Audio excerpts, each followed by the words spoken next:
Built as gargantuan tombs of shining white limestone, the pyramids were designed to hide dark secrets of the dead for eternity. For thousands of years, they have prompted fantastic myths and legends, as well as real and baffling scientific riddles. How were these mausoleums constructed, hundreds of feet high, true to within inches? Why was a nation devoted to housing its dead? Who were the men who hauled billions of tons of stone? Now, science is beating down the pyramids' defenses, shattering ancient myths, and revealing the truth.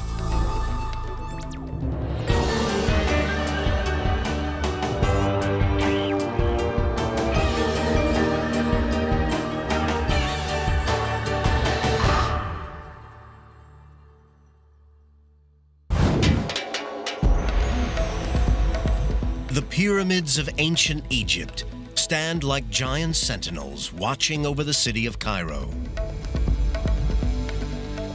Built more than 2,000 years before the birth of Christ, these stone giants continue to mystify and captivate archaeologists seeking to understand their origins and purpose.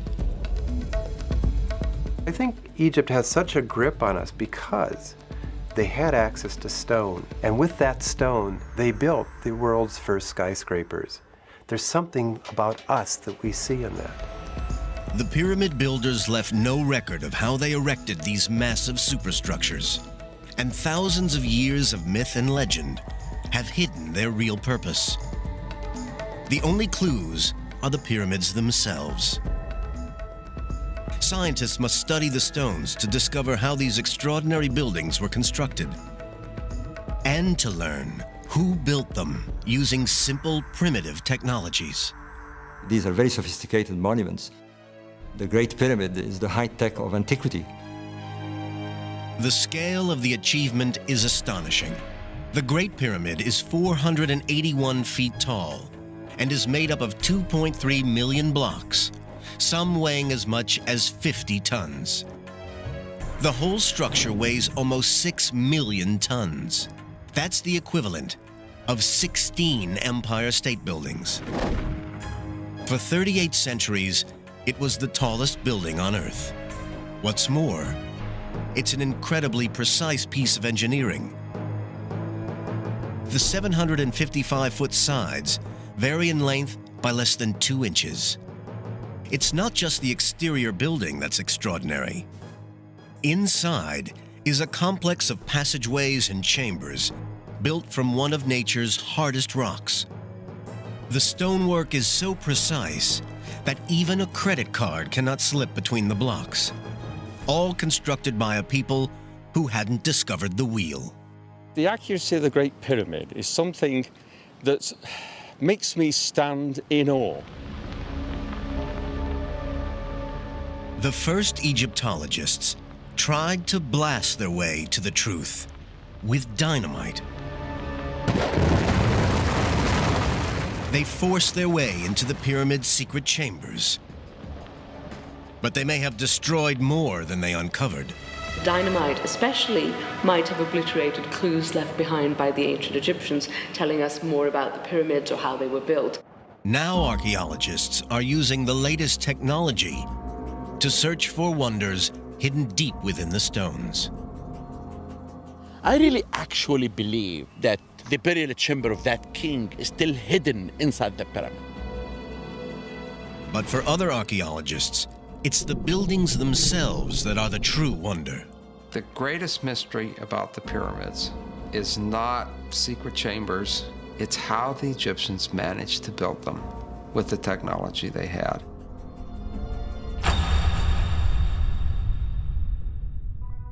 The ancient Egyptians didn't master pyramid building in one leap.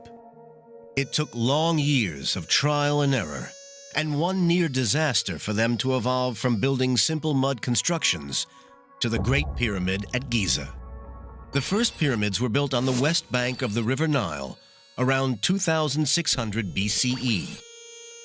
The earliest design was the Step Pyramid at Saqqara, possibly the oldest stone building on Earth. Rising 204 feet from the desert sands, this was a breakthrough in the history of construction. It didn't have smooth sloping sides, but instead rose in a series of levels or steps. The first flat-sided true pyramids were built 60 years later by the pharaoh Snefru. His son Khufu built the Great Pyramid, the first and largest of the 3 pyramids at Giza.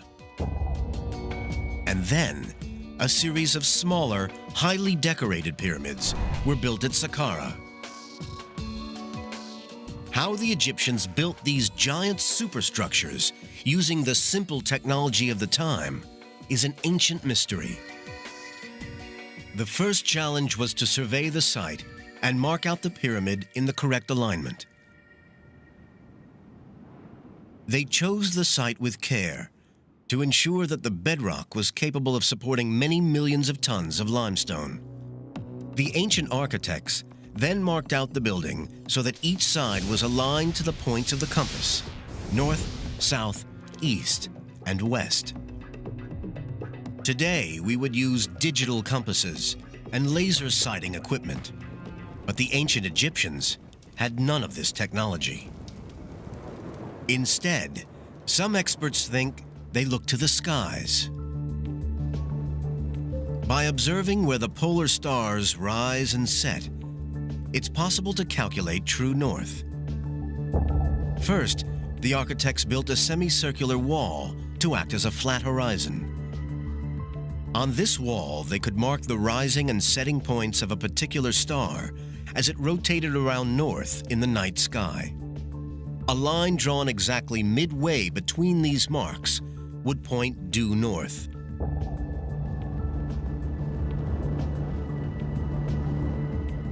Using just this low-tech method, the Great Pyramid was aligned with breathtaking accuracy. It is off true north by less than a 20th of a degree. Engineer and pyramid rider Robert Bauval has aligned modern buildings himself. He is astounded by the accuracy achieved by the ancient Egyptians. It beats me how they did it. I've set out buildings with optical instruments, with the aid of cranes to place the stones, and sometimes I don't get them that accurate. Having calculated due north, the architects plotted out an alignment line that forms one side of the pyramid's footprint.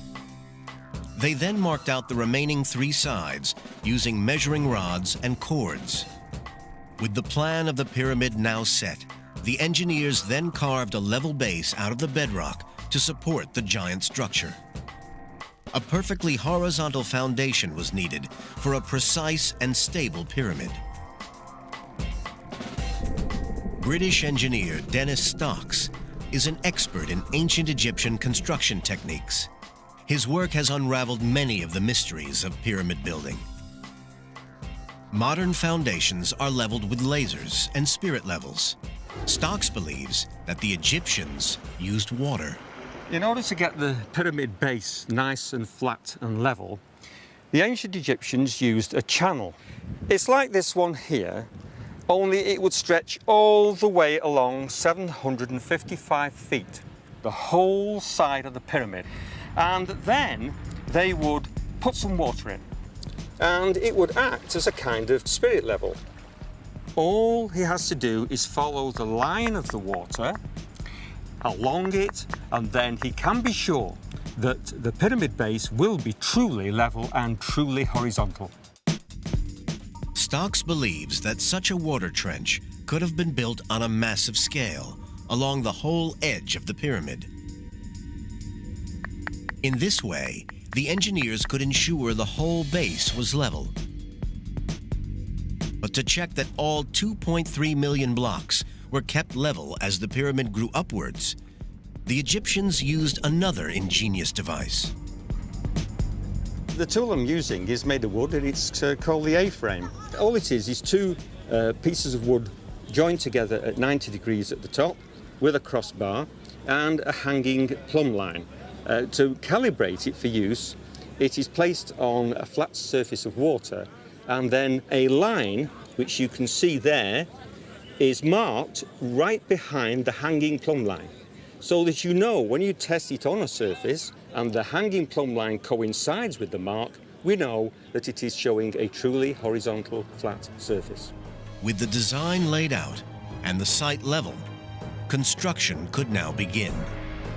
For this, the Egyptians needed stone, millions of tons of stone. But how did they quarry such incredible amounts without the aid of dynamite, jackhammers, or even iron tools? During the ancient Egyptian Old Kingdom, 18 major pyramids were completed in a 500-year period.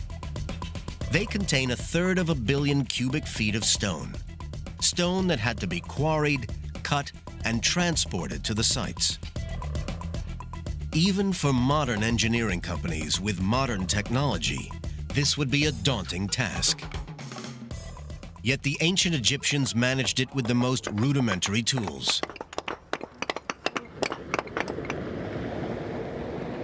Dennis Stocks is traveling to Tura near Cairo, where much of the high-quality limestone used in the pyramids was quarried.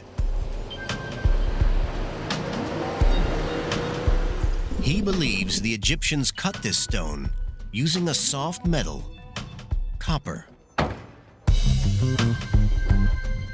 Stocks has built replica copper chisels based on ancient artifacts found in Egypt. By using those, I feel that I am as close as I can get within the mind of ancient Egyptian workers and how they felt. But copper is a soft, malleable metal which bends and blunts easily.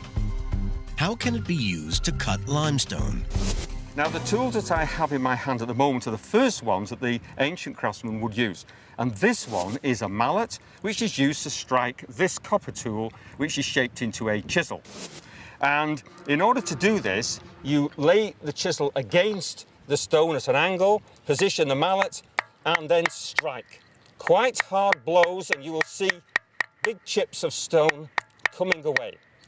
That's all right for rough working, but we have another copper chisel which can be used for more finer working in order to get much less stone off at a time, but will bring the surface closer towards the surface which is totally flat.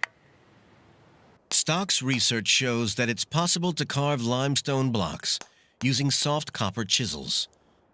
And it turns out that the Egyptians were the unwitting recipients of some good fortune. Detailed chemical analysis of ancient tools shows that Egyptian copper wasn't pure. It contained small traces of arsenic. By a lucky chance, this impurity holds the copper crystals together and actually makes this copper tougher than its pure form. This fluke of chemistry helped the Egyptian stonemasons quarry most of the 2.3 million limestone blocks in the Great Pyramid. The pyramids are mostly made of the relatively soft rock limestone. But the Egyptians also used a much tougher kind of stone, granite. They used this hard, beautifully colored stone for the most important sections of the design, such as the King's Chamber within the Great Pyramid. And copper chisels have absolutely no effect on this rock. Sophisticated modern quarrying tools can cut through granite, but the Egyptians had not even learned how to forge iron. Generations of archaeologists could not solve the puzzle of exactly how they cut these 50-ton granite blocks. But now, experimental archaeology is beginning to explain this technological mystery. Dennis Stocks thinks he has the answer. He believes the Egyptians did use copper saws, and not just ordinary saws. They didn't even have teeth. This material here is very hard granite, and to cut this you need a special tool, and this is a copper saw, but it's toothless, it's got no teeth at all. And you say, well, what's going to do the cutting? Well, it's sand, but it's the quartz crystals within the sand which embed themselves into the softer copper. And because the saw's dragging those crystals backward and forth within the slot, that actually does the cutting. And slowly, bit by bit, the stone is cut right the way through. Quartz crystals in the sand are so hard that they gradually grind through the solid granite. But using these saws, the ancient Egyptians could only have cut granite at a rate of 2 cubic inches an hour. It still would have taken 4 months to carve out the sarcophagus inside the Great Pyramid. With soft copper and a cutting edge provided by arsenic and sand, the Egyptians cut vast quantities of rock. They had to then assemble these blocks into a monument that could stand the test of time. But what made the Egyptians decide to build a pyramid in the first place? Why did they choose this now iconic shape? They were looking for a stable form. Like a mound of gravel, the pyramid is supported by a wide base and low center of gravity. More than 2/3 of the weight is in the bottom third of its height. But the design wasn't just about engineering. It was also influenced by their beliefs. When people want to go up, to do so and have stability, a mound is very stable. But of course, there is a symbology in all of this. There may be several mystical influences behind the pyramid shape.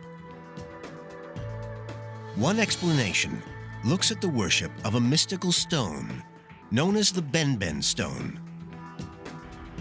Nobody knows where this legendary stone originated. Some think it was a meteorite. It has long since vanished, but the pyramidions, or capstones, that form the very top of the pyramids are modeled on the original pyramid-shaped Benben stone. Could this be the reason why pyramids are built in their distinctive form? But with the sun playing such a key role in Egyptian religion at the time, there is another possibility. Maybe the sun itself was the key. The pyramid can be seen as a stone representation of a sun ray coming down from the heavens. When the sun emerges from behind clouds, the beam created can sometimes resemble a pyramid.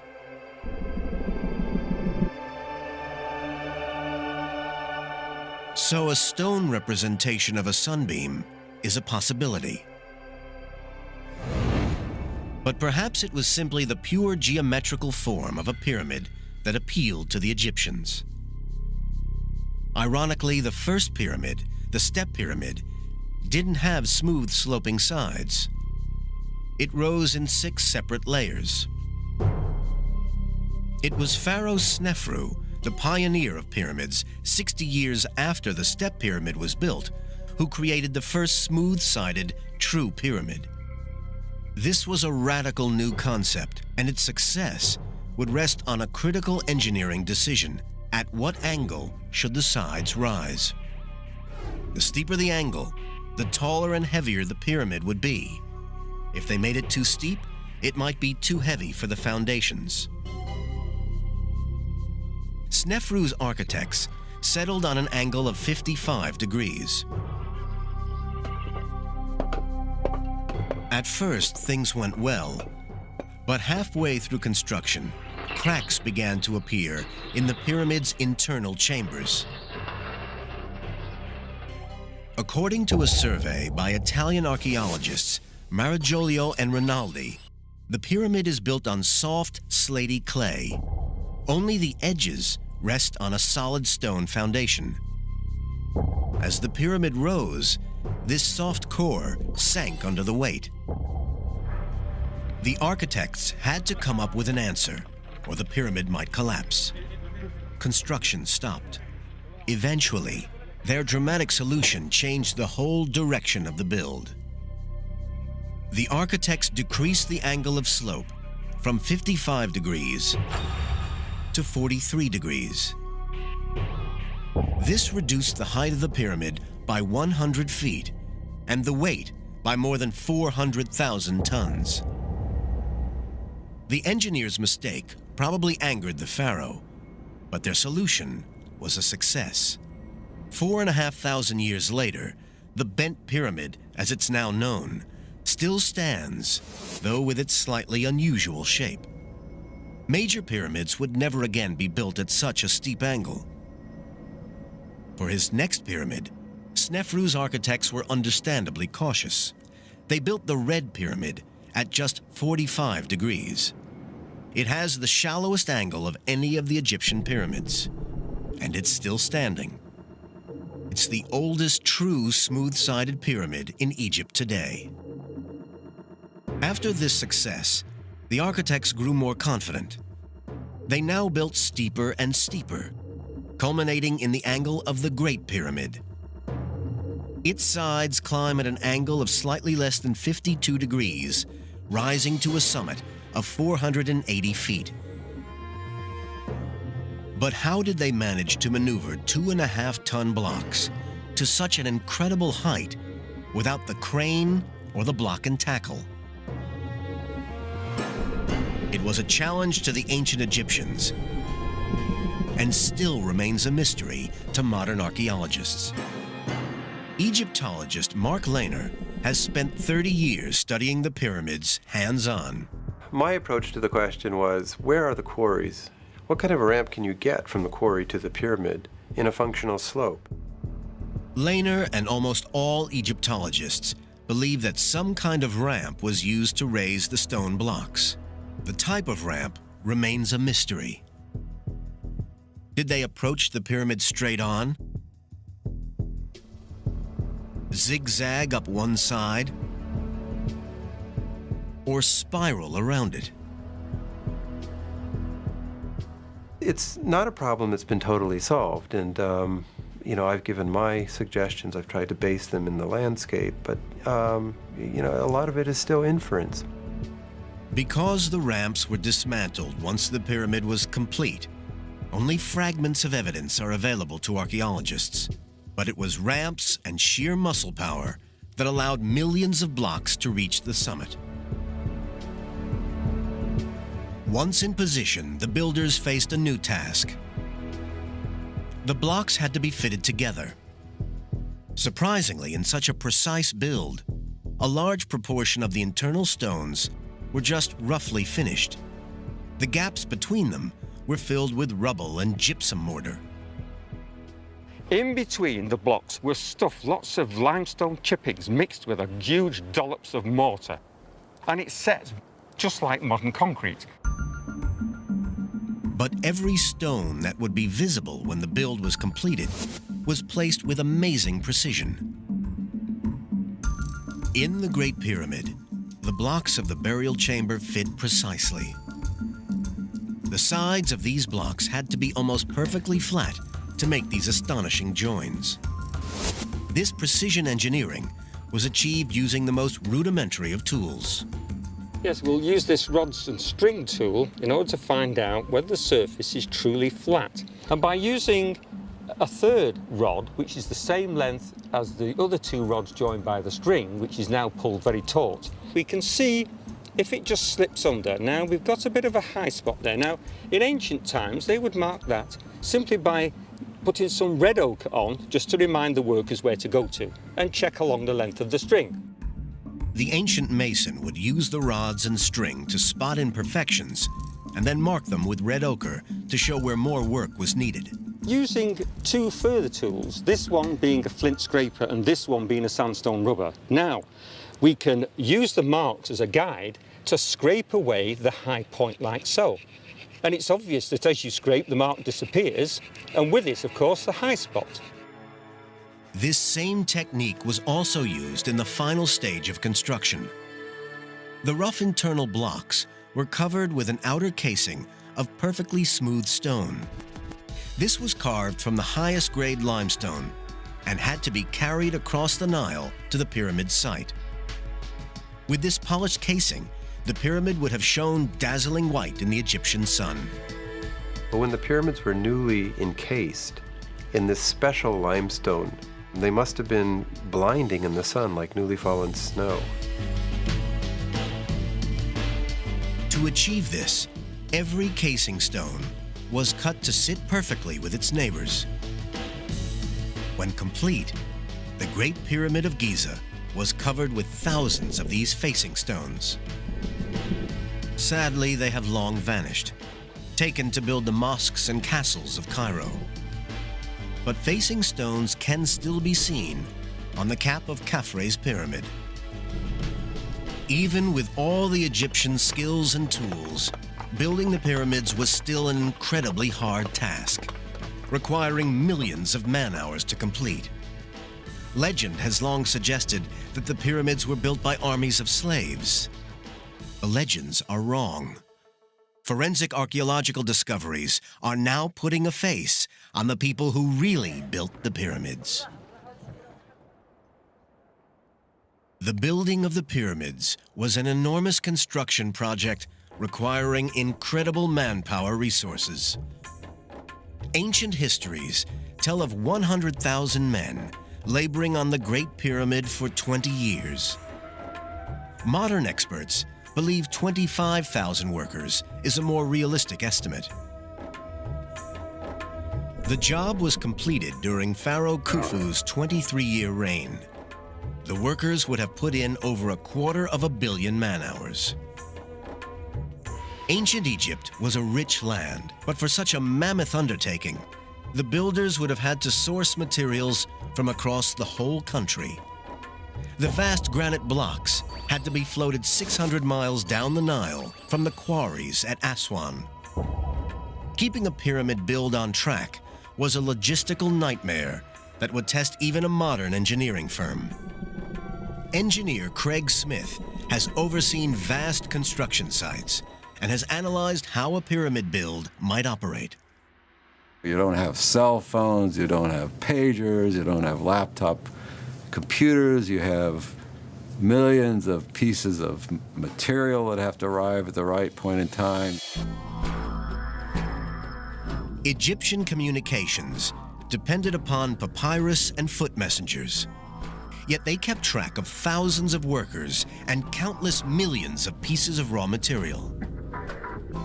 A present-day pyramid builder would have all the benefits of modern technology available to them.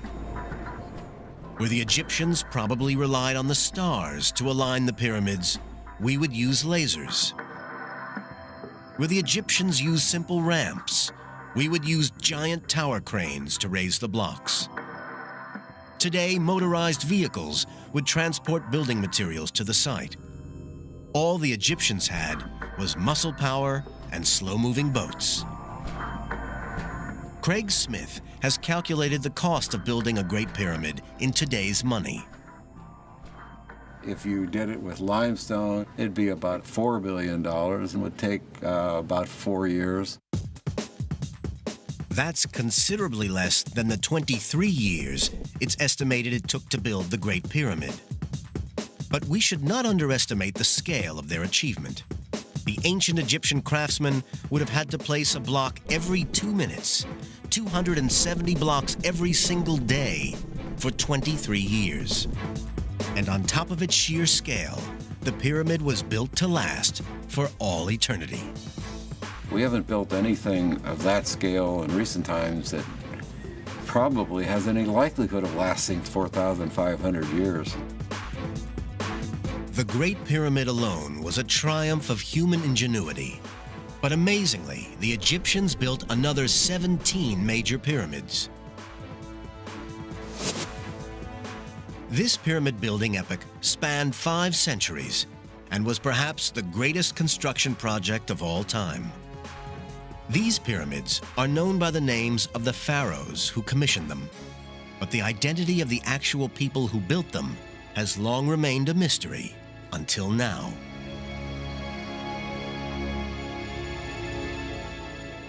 It was thought that the pharaoh would never have forced his own people to toil for year after year constructing the pyramids.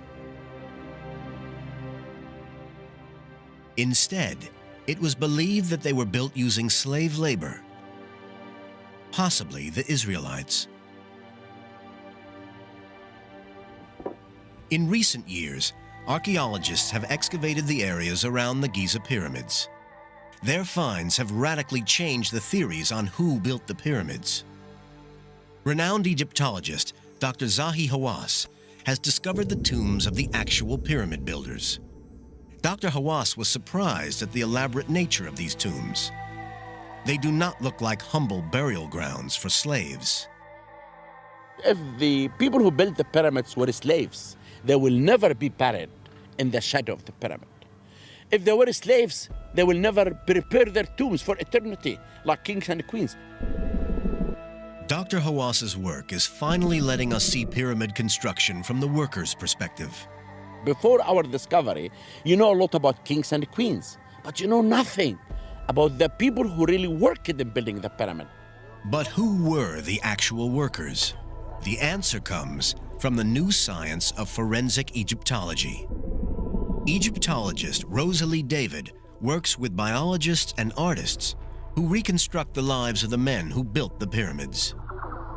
CAT scans and 3D imaging resurrects faces of the ancient Egyptians from mummified skulls. This is the reconstructed face of an Egyptian who lived thousands of years ago. You do get a sense of the character of the person. They cease to be a wizened mummy or a dry skeleton. And there they are with the flesh, the eyes, the hair. You're looking at somebody who could be alive today. Forensic analysis of workers' bones provides conclusive evidence that the pyramid laborers were not foreign slaves. The idea that the pyramids were built by slaves is totally wrong. This has been proved really by the archaeological evidence. So all the studies on the bodies show that they are Egyptians. They're not from overseas. The bones also show clear evidence of medical treatment. Broken limbs have been reset. One skull even shows signs of early brain surgery.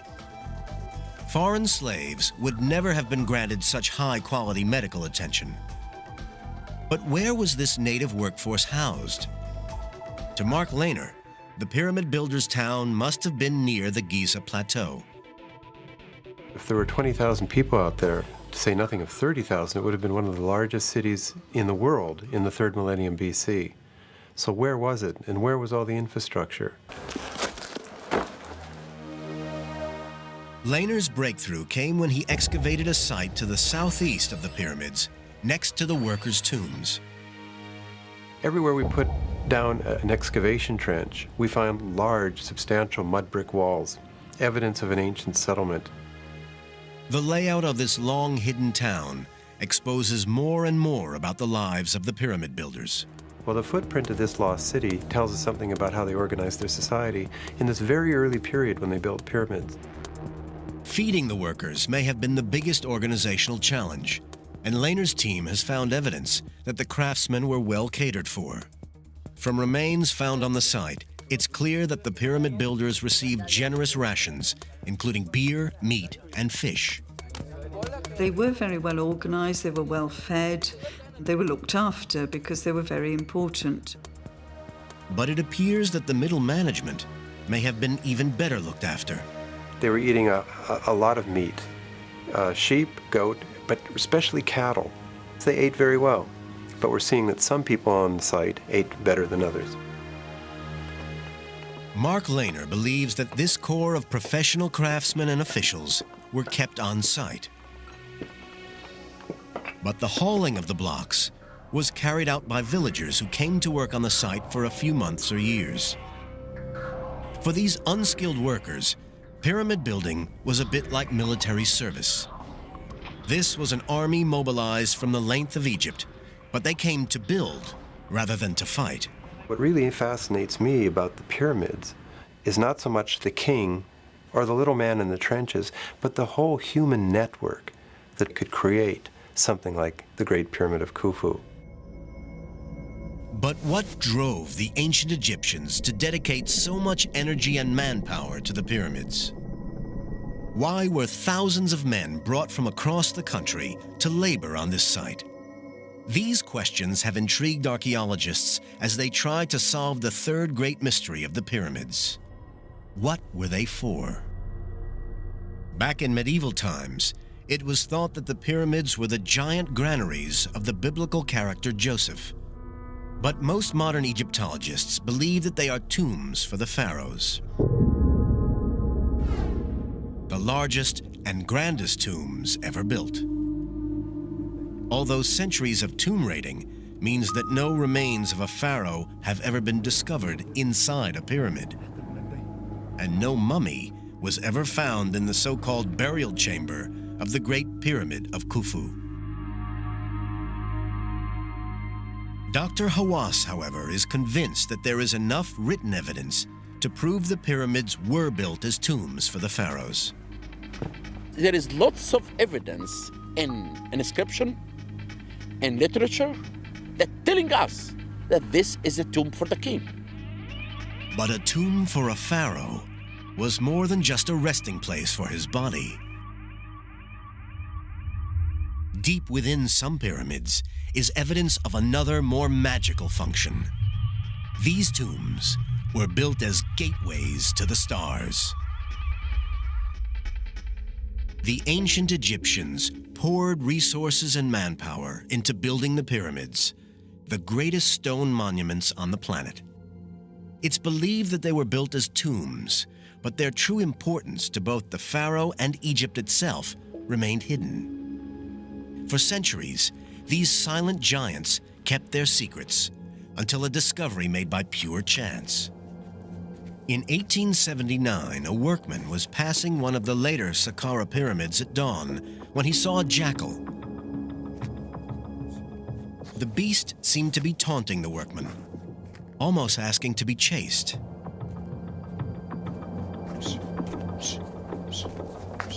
The workman then followed the animal into a hole near the pyramid. To his surprise, he found himself in a chamber. Lifting his lantern, he saw that the walls were covered with hieroglyphs. These ancient sacred writings had been hidden for thousands of years.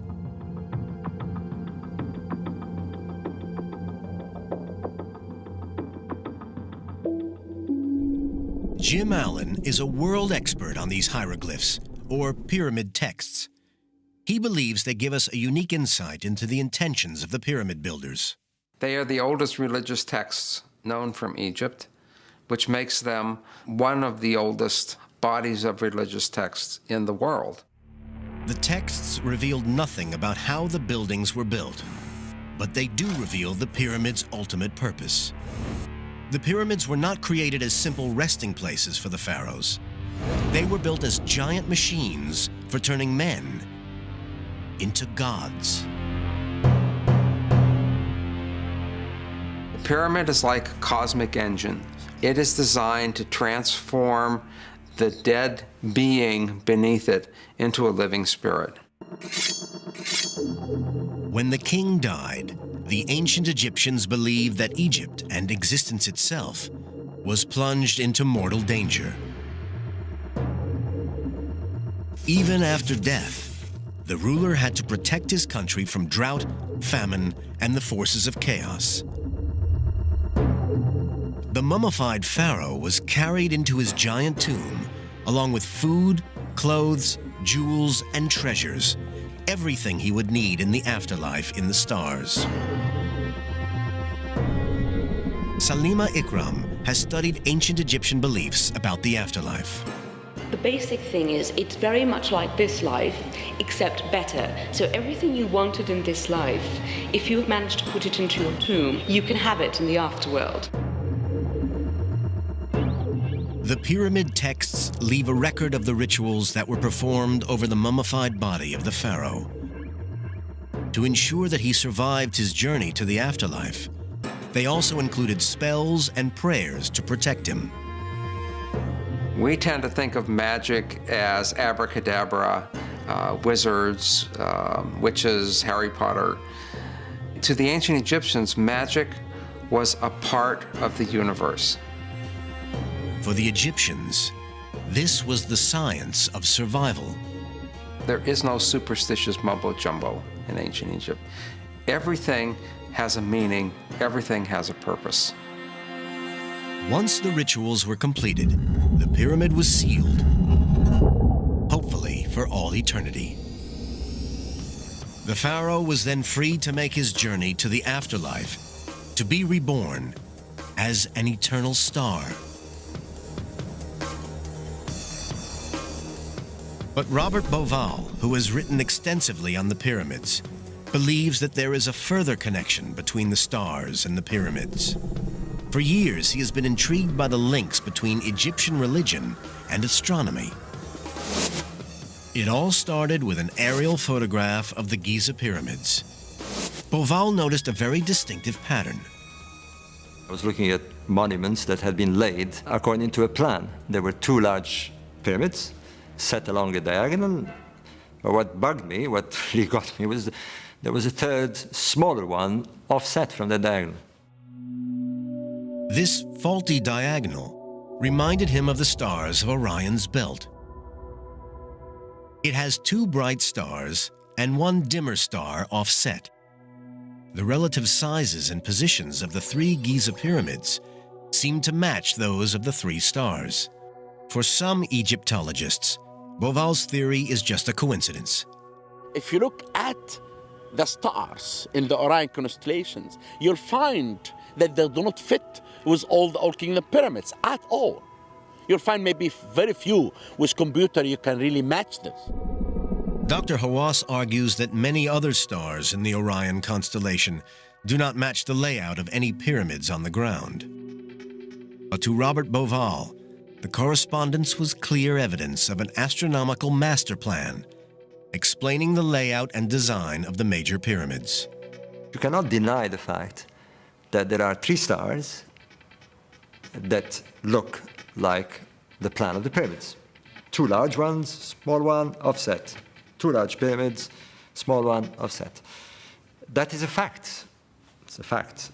What isn't a fact is whether it is a coincidence or not.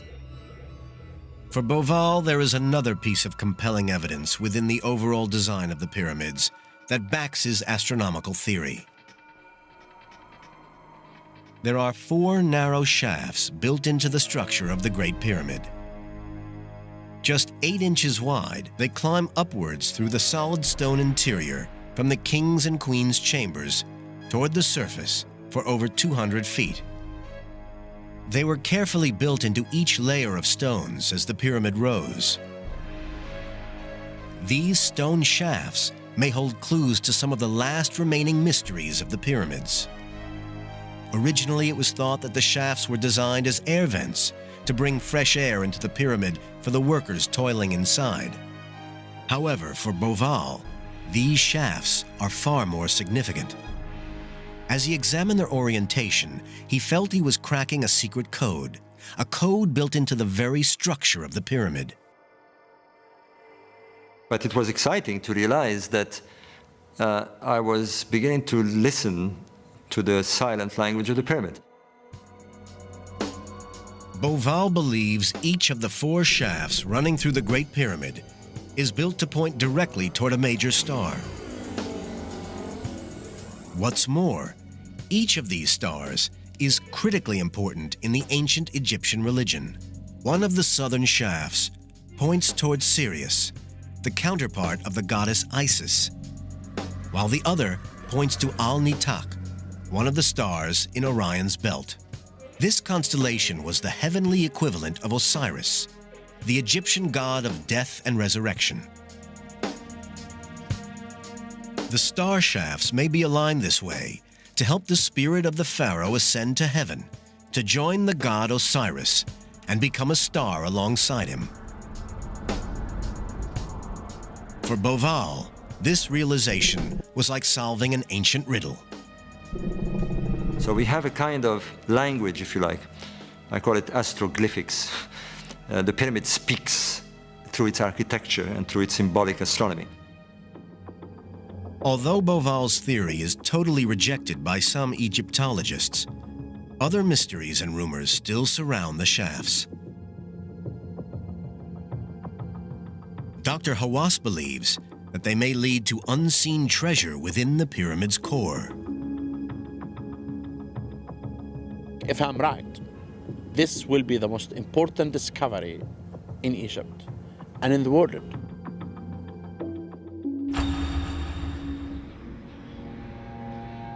The Great Pyramid at Giza contains a complex of shafts and chambers. Researchers have already discovered 3 possible burial chambers linked by corridors, including the magnificent Grand Gallery. But in recent years, interest has focused on 4 mysterious shafts that run from the King and Queen's chambers toward the surface. These narrow channels are surrounded by rumors of hidden chambers and astrological links. In the 1980s, a French team studied the structure of the Great Pyramid using microgravimetric techniques which detect variations in the density of objects. Their study identified several areas of differing density, suggesting that there may be undiscovered chambers near the top of the pyramid. In 1993, Dr. Zahi Hawass worked with a German robotics team to explore the shafts in the Queen's chamber. What they discovered rocked Egyptology. After 200 feet exactly, the robot was stopped in front of a door with 2 copper handles. The southern shaft was sealed by a solid limestone slab, which blocked the robot exploring further. In 2002, a different team went back with a more advanced robot. It carried drilling equipment designed to cut through the limestone panel. Remote sensing techniques, similar to those used to find earthquake survivors, had revealed that the slab was only 3 inches deep. The robot climbed up the narrow shaft and drilled a small hole, just big enough for a tiny camera to pass through. What the camera revealed was totally unexpected. Another limestone door across the shaft. For some observers, it was a bitter disappointment. But for Dr. Hawass, this was still an important find. We are not looking for the doors of Alibaba and the 40 thieves. We are looking for archaeology. Then anything that you discover inside the pyramid, it's a major discovery. Behind this second door is a region of the pyramid unseen for over 4,500 years. Dr. Hawass believes that a hidden chamber may lie behind the limestone slab. He is now ready to go back inside the Great Pyramid and believes he may find the ultimate archaeological prize. I still believe that the burial chamber of Khufu is still hidden inside the pyramid, that we're going to go through the first door and the second door to find out what is the mystery behind them.